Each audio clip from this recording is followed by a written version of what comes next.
lot of it is the P.M.R.C. The P.M.R.C. has been a plague that has hounded us for the last 2 years in America.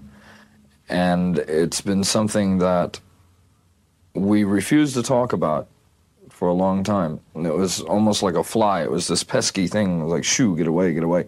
And we were hoping that it would go away.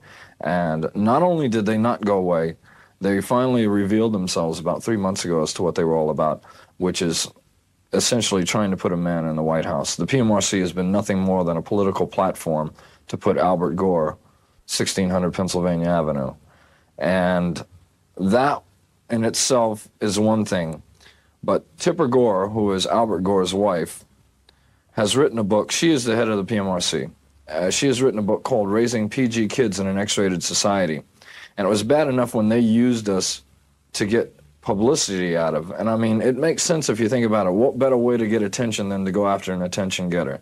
That was one thing. But when she wrote this book to fuel the fire for his presidential campaign and was using me in that as well, to pick on me is one thing, to make money off of me is another. And the buck stops here literally on that.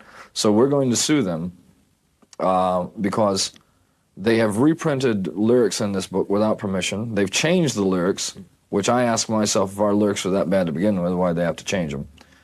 They reprinted the infamous Animals single sleeve without permission as well. So what we're asking essentially is for a cease and desist on this book, to stop printing it.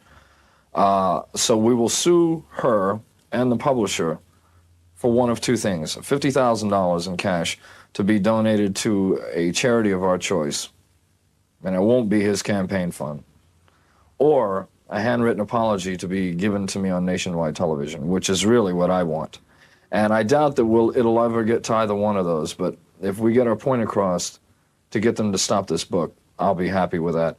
I don't want to see this ever get that far where a man like this gets put into the White House. First of all, I don't trust a man that sleeps with a woman like that. And if they get control of the FCC, which is our federal communication, then you're going to have a state that if people think America's conservative now, they haven't seen anything.